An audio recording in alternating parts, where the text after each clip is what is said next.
own personal view of the bard and his works. So if you have any complaints at all, take it up with the writer, who's obviously me. So, our bill of fare this afternoon not only includes food and Talisker whiskey, but a name held dear by not only Scots, but lovers of poetry and song wherever in the world they might be.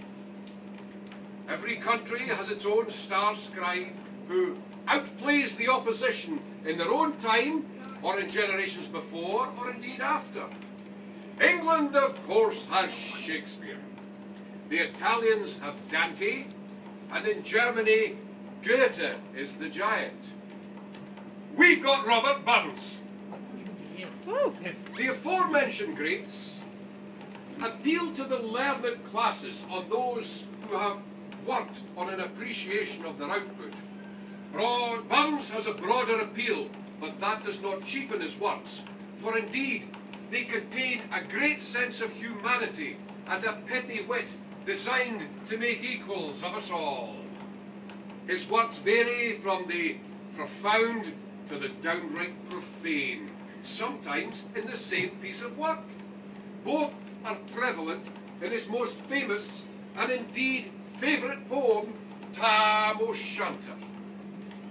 When chapmen billies leave the street, and drouthy neighbours meet, as market days are wearing late, and folk begin to tack the gate, while we sit boozing at the nappy and getting foo and unca-happy, we think the lang Scots miles, the mosses, waters, slaps and stiles that lie between us and our hame, where sits our sulky sullen dame, gathering her brows like gathering storm, nursing her wrath to keep it warm.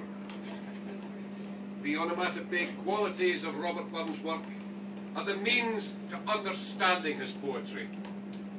When a Hanoverian king, referred to as the wee German lairdie, asked for a translation of such, he probably received a Teutonic landlord, somewhat short in stature. Accurate, aye, but lacking the deprecation implied in the incisive Scottish insult.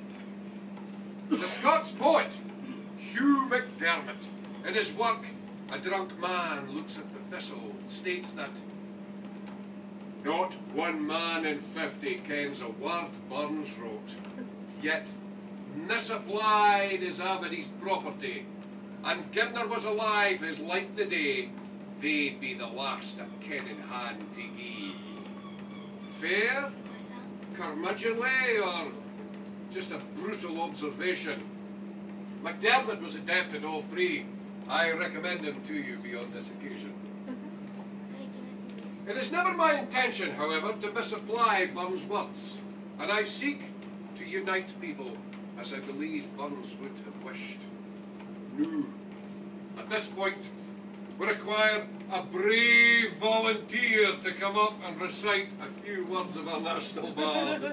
With this, I shall attempt to illustrate the futility of translation and why the words of Burns stand above the Queen's English and any feeble attempts at explanation.